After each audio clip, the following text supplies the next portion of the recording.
Okay, draw the Lewis structure for NF3. What are its electron pair and molecular geometries? Okay, so for NF3, just kind of the valence. We've got 5 there, and here we have 7 electrons per fluorine, so times 3. So our total is 26 electrons. And I'm not going to write that out.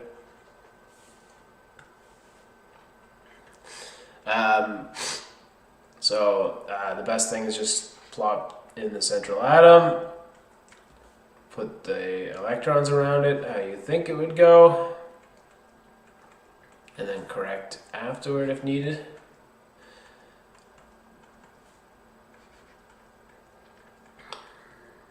And then connect up our single electrons, and that looks good to me. Alright, so now drawing it into more of a 3D structure, we've got something more like this.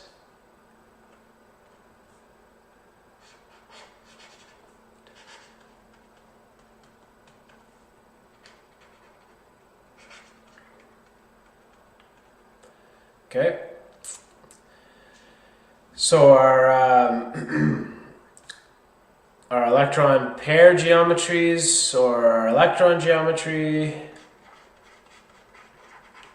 is just this whole shape, so that would be AX4 or tetrahedral.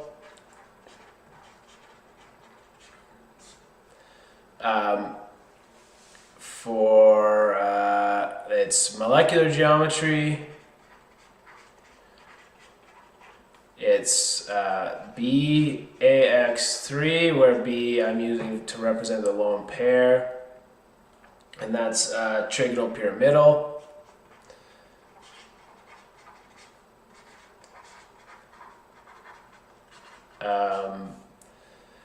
What is the hybridization of the nitrogen atoms? So the hybridization is basically, it's always going to be sp with a number, and the number should add up. It should be 1 minus its bonding partners, so this would be sp2. Right, so 2 plus 1 should add up to its bonding partners, which is 3, so that looks good. So it's sp2 hybridized. And what orbitals on N and F overlap to form bonds between these elements? So in this case, it would be the sp2 orbitals of the nitrogen and I suppose an s orbital of the fluorines. Or no, it would be a p orbital of the fluorines.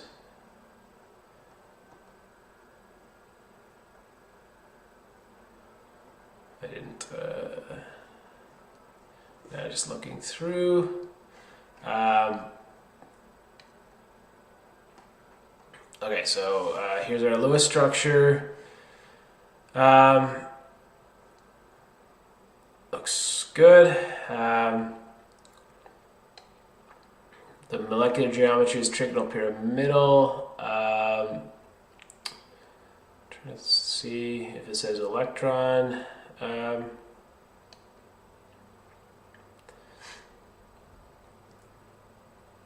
Okay, so wait.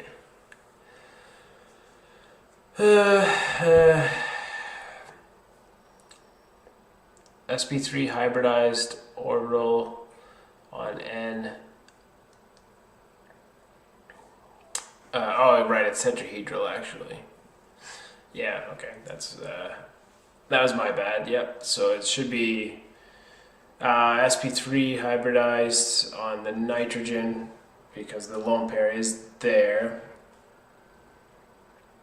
and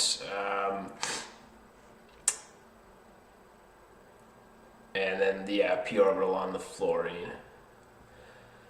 Yeah, that was my mistake. So yeah, it would be sp3 hybridized on the nitrogen, because we should be counting that lone pair. Yeah, so obviously this solution is correct.